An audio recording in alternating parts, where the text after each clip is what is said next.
Magandang araw po sa inyong lahat. Ako po si Dr. Miguel Santos, ang inyong lingkod na doktor na nag-aalaga sa ating mga nakatatanda.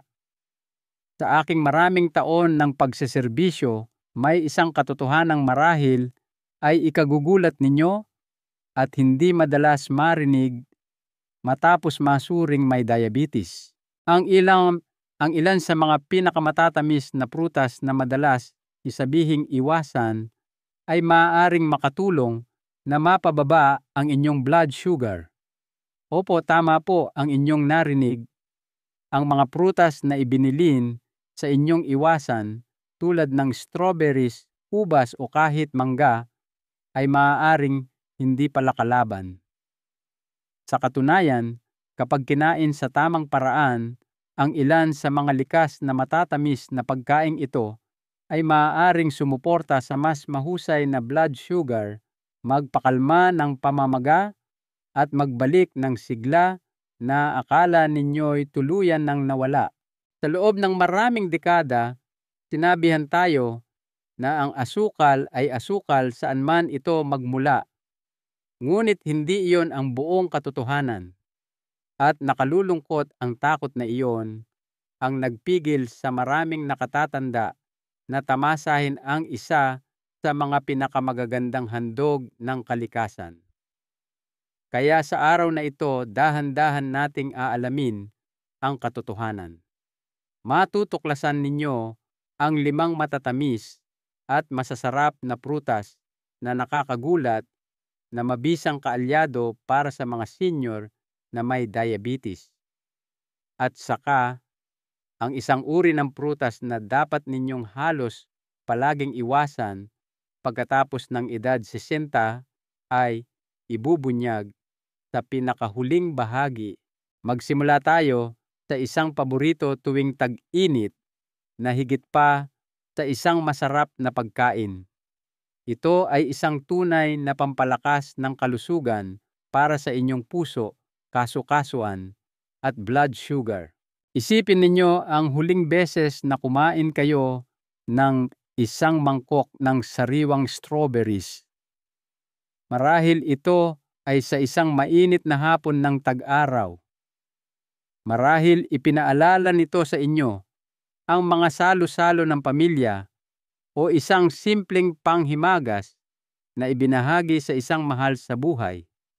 Mayroong kakaibang saya sa maliliit na pulang prutas na ito. Ngunit alam nyo ba na nagtataglay din sila ng pambihirang kapangyarihang magpagaling, lalo na para sa mga nakatatandang may diabetes. Sa loob ng maraming taon, ang strawberries ay maling napagbintangan. Masyadong matamis, sabi nila, masyadong mapanganib para sa blood sugar. Ngunit ngayon, iba na ang sinasabi ng siyensya at ng mga totoong karanasan. Sa kabila ng kanilang likas na tamis, hindi bigla ang pinapataas ng strawberries ang blood sugar tulad ng mga refined sugar o processed snacks. Bakit ang sagot ay nasa isang compound na tinatawag na anthocyanin, isang makapangyarihang antioxidant na matatagpuan sa matingkad na pulang kulay nito. Pinapabagal ng compound na ito kung gaano kabilis naa-absorb ang asukal sa daluyan ng dugo na nangangahulugang maaari ninyong tamasahin ang lasa ng walang mapanganib na pagtaas ng asukal. Ngunit hindi diyan nagtatapos ang mga benepisyo. Ang strawberries ay naglalaman din ng kahangahangang dami ng antioxidants na tumutulong na mabawasan ang talamak na pamamaga. At kung naranasan nyo ng gumising na may naninigas na tuhod, masakit na mga daliri o nananakit na likod, alam ninyo kung gaano kahalaga iyon. Bukod pa rito, ang isang tasa ng strawberries ay nagbibigay ng hibla o fiber na sumusuporta sa panunaw ng hindi mabigat sa tiyan. Ito ay perpektong merienda para sa mga senior na nais makaramdam na mas magaan, mas masigla at mas may kontrol sa kanilang kalusugan. Marami sa mga nakatatandang nakatrabaho ko ang nagsasabi ng parehong bagay. Ang pagdaragdag ng strawberries sa kanilang lingguhang pagkain ay hindi lamang nakakatulong sa kanilang katawan, ito rin ay nagpapasigla ng kanilang kalooban. Isang dakok man na ipares sa almonds, ihalo sa plain Greek yogurt o simpleng ninamnam sa katahimikan ng hapon, ang strawberries ay maaaring maging isang maliit na gawa ng pag-aalaga sa sarili. At minsan, iyon lang ang kailangan natin, isang sandali ng nutrisyon na nagdudulot ng saya, isang paalala na ang kalusugan ay hindi kailangang mga hulugan ng paghihigpit. Ito ay maaaring mga hulugan ng pakikinig sa inyong katawan at pagpili ng mga pagkaing nagmamahal din sa inyo. Ngayon, tingnan naman natin ang isa pang prutas na madalas ding hindi maunawaan na matagal nang kinatatakutan ng maraming may diabetes. Ang uwa ng mipa, ang ubas ay isa sa mga prutas na nagbabalik ng malalakas na alaala, isang mangkok ng malamig na ubas sa isang mainit na araw, isang handaan sa simbahan, mga tahimik na sandali kasama ang mga apo. Ngunit para sa maraming senior na may diabetes, ang ubas ay may kasamang pag-aalinlangan. Pwede bang maging ligtas ang isang bagay na ganito katamis? Ang nakakagulat na sagot ay oo, kung alam ninyo kung paano ito kainin ng tama.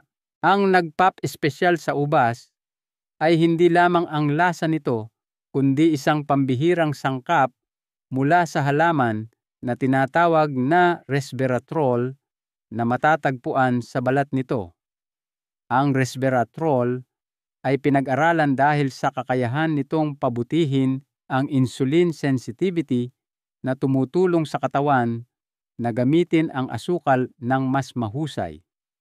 Ito ay napakalaking tulong para sa mga nakatatanda, lalo na't ang insulin resistance ay kadalasang lumalabas habang tayo'y nagkakaedad. Bukod sa blood sugar, tumutulong din ang ubas na labanan ang pamamaga at oxidative stress, dalawa sa mga pangunahing salarin sa likod ng mga komplikasyon ng diabetes tulad ng pananakit ng kasukasuan, pagkapagod at maging ang paghina ng memorya. Maliliit sila, oo, ngunit nagdadala sila ng malaking kapangyarihan. Ang susi sa ubas, tulad ng maraming matatamis na prutas, ay kung paano ninyo ito kinakain. Dahan-dahan, may kamalayan, at mas mainam kung may kasamang kaunting protina o healthy fat. Ang isang maliit na bungkos kasama ng ilang pirasong keso o ilang walnuts ay hindi lamang masarap, ito ay tumutulong na patatagin ang inyong blood sugar at panatilihin kayong busog ng mas matagal. Ang ubas ay madali ring kainin, walang pagbabalat, walang paghahanda, hugasan lang at pwede nang kainin. Pwede nyo pa itong i-freeze para sa isang nakakapreskong merienda na parang isang espesyal na treat, ngunit akma pa rin sa isang malusog na routine. At minsan iyon ang pinakakailangan natin kasimplihan. Isang merienda na mabuti para sa iyong katawan, nakakapagpakalma sa iyong espiritu at madaling kunin kapag natutokso ka sa isang bagay na hindi gaanong nakakatulong. Kaya kung ang ubas ay nasa inyong bawal kainin na listahan, maaaring oras na para pag-isipang muli iyon. Higit pa sila sa isang matamis na kagat. Sila ay isang paalala na sa pagtanda ay dumarating ang karunungan, at bahagi ng karunungang iyon ay ang pag-alam kung aling mga pagkain kahit na ang mga matatamis ay maaari pa ring magsilbi ng mabuti sa inyo. Sunod, balikan natin ang isa sa mga pinakaklasikong prutas sa anumang kusina. Tinawag itong orihinal na gamot ng kalikasan at may magandang dahilan, mga mansanas. Napakasimple, napakapamilyar. Madalas ay tahimik lang silang nakalagay sa mga fruit bowl sa ating mga tahanan, madalas napapabayaan para sa mga mas kakaibang prutas.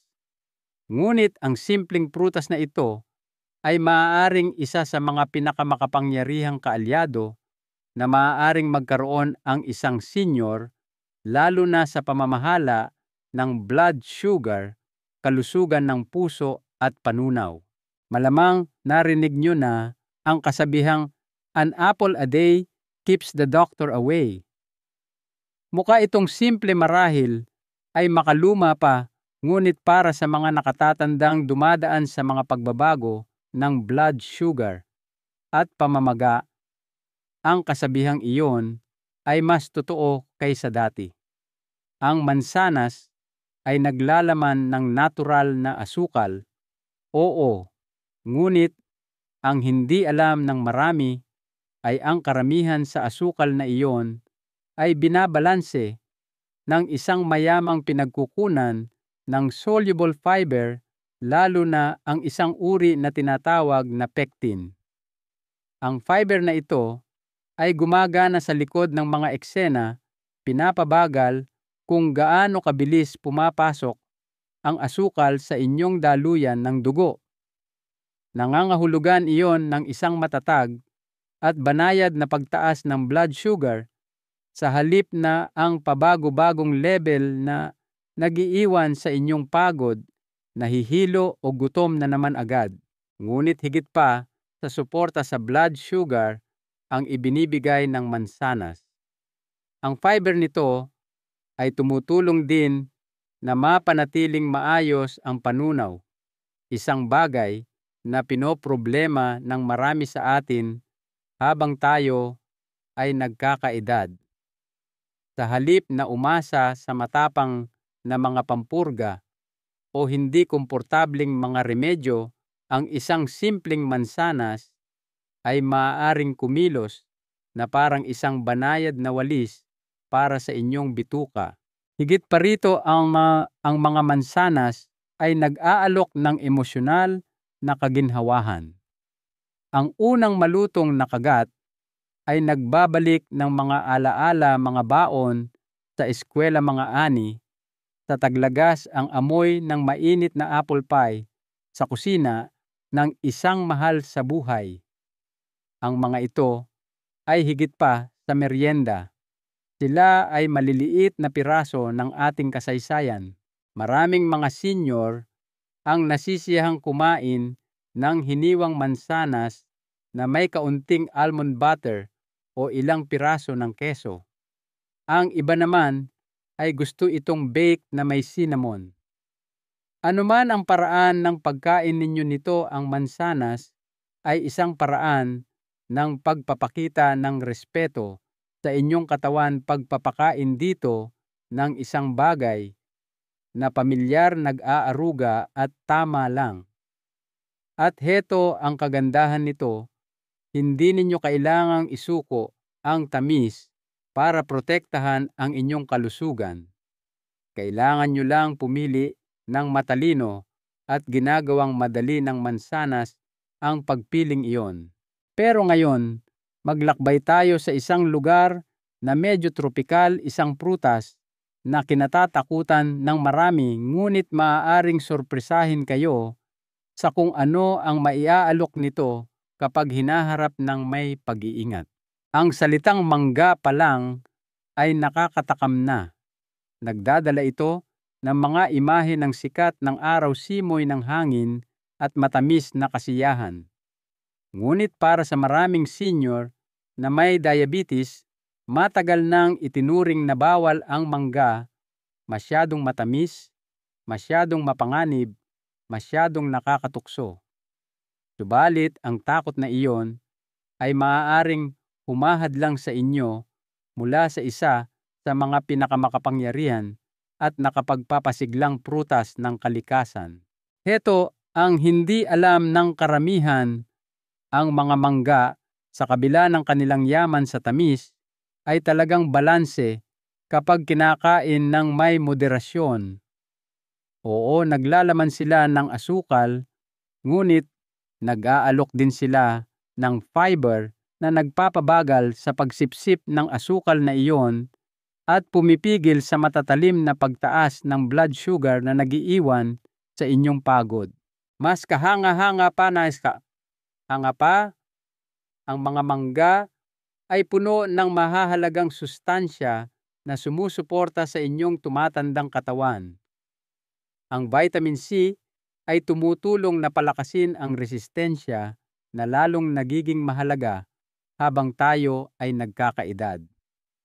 Ang vitamin A ay sumusuporta sa paningin at balat, mga bahagi na napapansin ng maraming senior na nagsisimulang magbago sa kanilang mga huling taon. At ang mga natatanging antioxidants sa mangga ay tumutulong na mabawasan ang oxidative stress, isang pangunahing sanhi ng talamak na pamamaga at maging ng paghina ng pag-iisip. Ngunit ang mga benepisyo ng mangga ay hindi lamang pisikal. Mayroon ding malalim na emosyonal na koneksyon dito. Ang isang hiwa ng hinog na mangga ay maaaring agad na magbalik sa inyo sa isang tag-araw noong kabataan, isang bakasyon ng pamilya, o isang alaala ng sariwang prutas na pinitas diretso mula sa puno.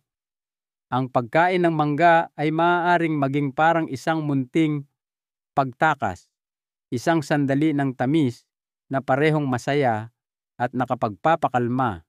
Upang ligtas na makakain ng mangga, ipares ito sa kaunting protina tulad ng ilang piraso ng almonds o isang kutsara ng plain Greek yogurt, o maghalo ng ilang piraso sa isang salad na may inihaw na manok para sa isang tanghalian na nagbabalanse ng lasa, kasiyahan at suporta sa blood sugar. Lahat ito ay tungkol sa tamang sukat, tamang kapares at presensya ng isip. Kaya sa halip na iwasan ang mangga dahil sa takot, isaalang-alang ang pagtanggap dito ng may karunungan.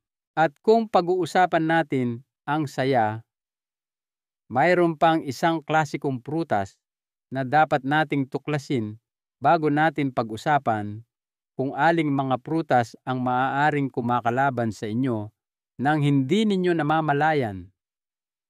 Ang susunod na ito ay isang mapagkakatiwalaang kasama sa loob ng maraming dekada at marami pa ring maiaalok. Mayroong tila mahika sa pagbabalat ng isang kahel. Ang biglaang pagbuga ng amoy citrus, ang pakiramdam ng mga pirasong madaling naghihiwalay sa iyong mga daliri, ang nakakapreskong lasa sa iyong dila. Simple, pamilyar at nakakaginhawa. Para sa maraming senior, ang mga kahel ay nagbabalik ng mga alaala ng mga baon noong bata, mga basket ng regalo tuwing Pasko at malamig na umaga. Ngunit sa mga nakaraang taon, nawalan ng pabor ang mga kahel para sa mga nakatatandang may diabetes. Masyadong maraming asukal, sabi nila. Manatili sa mas ligtas na mga opsyon, babala nila. Ngunit iyon ba talaga ang buong kwento? Ang totoo ang buong kahel kapag kinakain ng may kamalayan ay hindi lamang ligtas para sa karamihan ng mga may diabetes, ito ay lubos na masustansya. Ang susi ay nasa pagkain ng buong prutas, hindi lamang ang katas nito. Ang katas ng kahel, kahit na 100% natural, ay naghahatid ng mabilis na dosis ng asukal ng walang fiber na kailangan ng inyong katawan upang pabagalin ang pagsipsip. ngunit ang isang buong kahel iyon ay ibang-iba. Ang fiber na matatagpuan sa lamad ng kahel, yung manipis na balot sa pagitan ng mga piraso, ay nagre-regulate kung paano pinoproseso ang asukal sa inyong katawan. Sa halip na magdulot ng matalim na pagtaas, nag-aalok ito ng isang matatag na paglabas ng enerhiya na ginagawang mas madali para sa inyong sistema. At hindi lang ito tungkol sa blood sugar. Ang mga kahel ay mayaman sa vitamin C, isang pampalakas ng resistensya na mas nagiging mahalaga habang tayo ay nagkakaedad. Naglalaman din sila ng potassium na tumutulong na i-regulate ang presyo ng dugo at bawasan ang pagpapanatili ng tubig sa katawan, dalawang karaniwang alalahanin para sa mga nakatatanda. Ngunit marahil, ang pinakahindi napapahalagahang benepisyo ng mga kahel ay emosyonal. Mayroong isang bagay na nakapagpapakalma sa pagbabalat ng isang kahel gamit ang inyong mga kamay, ang inyong mga pandama, ang inyong atensyon. Ang ganitong uri ng ritual simple at nakapagbibigay sustansya ay maaaring maging lubos na nakapagpapagaling. Ipares ang isang kahel sa isang nilagang itlog o isang dakok ng almonds at meron ka ng merienda na maganda para sa blood sugar na nagbibigay kasiyahan sa gutom at sa puso. Ang pagpili ng isang kahel ay pagpili na magtiwala muli sa iyong katawan. Ngunit ngayong napag-usapan na natin kung ano ang nakakatulong, kailangan din nating pag-usapan ang kabilang panig. Dahil habang maraming prutas ang maaaring makapagpagaling, ang ilan ay maaaring tahimik na nakakasama sa inyo, lalo na't nagbabago ang inyong katawan sa pagtanda. Maaaring hindi komportable itanong, ngunit ito ay isang mahalagang tanong. Mayroon bang mga prutas na dapat talagang iwasan ng mga senior na may diabetes? Ang maikling sagot ay oo. Hindi dahil masama ang mga prutas na ito, kundi dahil iba na ang paraan ng pagproseso ng pagkain ng ating tumatandang katawan. Isa sa pinakamalaking salarin ay ang katas ng prutas fruit juice. Kahit na nakalagay na 100% natural, wala itong fiber na nagpapabagal sa pagsipsip ng asukal. Ang pag-inom ng isang basong katas ng kahel sa umaga, gaano man ito mukhang malusog, ay maaaring magpataas ng inyong blood sugar na parang soda. Pagkatapos ay meron tayong mga pinatuyong prutas, dried fruits, pasas pinatuyong mangga, dates, figs. Bagamat mukhang inosente, naglalaman sila ng konsentradong dosis ng asukal sa isang maliit na dakok na wala ang tubig, ngunit naiwan ang asukal. Ang mga sobrang hinog na prutas ay maaari ring maging problema. Isipin ninyo ang isang saging na maraming itim na batik, malambot, matamis at madaling kainin.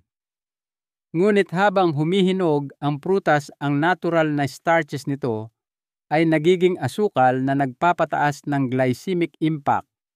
Ang parehong saging, kapag medyo berde pa o matigas, ay may mas banayad na epekto sa blood sugar. At panghuli, ang mga prutas tulad ng pinya at pakwan, bagamat nakaka-hydrate at puno ng sustansya, ay maaaring maging mapanlinlang na mataas sa asukal kapag kinain sa malalaking bahagi, lalo na kung walang laman ang tiyan. Ang susi dito ay hindi ang katakutan ang mga prutas na ito, kundi ang unawain ang mga pangangailangan at limitasyon ng inyong katawan. Pagkatapos ng edad 60, nagbabago ang mga panuntunan. Kaya't kailangan nating gumawa ng maalalahanin at banayad na mga pagpili. Ngayong natuklasan na natin kung aling mga prutas ang maaaring makapagpagaling at alin ang maaaring makahadlang, marahil ay nagtatanong kayo, paano ko ba dapat kainin ang prutas sa paraang susuporta sa aking kalusugan? Iyan ay isang matalino at mahalagang tanong. Ang unang susi ay ang pagsasabay pairing. Kapag kinain ninyo ang matatamis na prutas ng mag-isa, lalo na sa umaga, o kapag walang laman, ang tiyan maaari itong mabilis na pumasok sa inyong daluyan ng dugo. Ngunit kung kakainin ninyo ang parehong prutas kasama ng isang maliit na bahagi ng protina o healthy fat tulad ng isang dakok ng almonds, isang kutsara ng yogurt o isang hiwa ng keso, nagbabago ang lahat. Mas dahan-dahan ang pag-absorb ng asukal at nananatiling matatag ang inyong enerhiya. Ang pangalawang susi ay ang sukat at bilis ng pagkain, portion and pace. Hindi kailangan ng malalaking serving para mabusog. Ang ilang piling kagat na ninamnam ay mas nakakabusog kaysa sa isang malaking mangkok na mabilis na kinain. Ang pangatlong susi ay ang tamang oras timing. Ang pagkain ng prutas sa mas maagang bahagi ng araw ay nagbibigay sa inyong katawan ng oras upang iproseso ang mga natural na asukal sa pamamagitan ng paggalaw at aktibidad. At marahil, ang pinakamahalaga, makinig sa inyong katawan. Bawat katawan ay natatangi. Bigyang pansin kung ano ang nararamdaman ninyo pagkatapos ng bawat pagkain. Magaan ba o mabigat? Malinaw ba ang isip o malabo?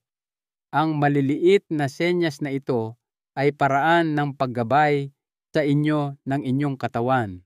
Ang pagkain ng prutas ay hindi dapat maging sanhi ng pagkabalisa. Dapat itong maging isang pagdiriwang ng kung ano ang maaari pa ring tamasahin ng inyong katawan. Mayroong isang tahimik na revolusyon na nangyayari sa pagtanda, isang realisasyon na ang kalusugan ay hindi lamang tungkol sa mga resulta ng laboratorio o bilang ng calorie. Ito'y tungkol sa kung gaano kasigla ang pakiramdam ninyo sa pagbangon sa umaga. Ito'y tungkol sa kung gaano kadali gumalaw ang inyong mga kasu-kasuan, kung gaano kalinaw kayong makapag-isip, kung gaano kalalim kayong makapagpahinga. At higit sa lahat, ito'y tungkol sa tahimik na kumpiyansa na inaalagaan ninyo ang inyong sarili, hindi man perpekto, ngunit may intensyon. Ang natural na tamis kapag nababalot sa fiber tubig at sustansya ay maaaring maging mapagkukunan ng paggaling, hindi ng pinsala.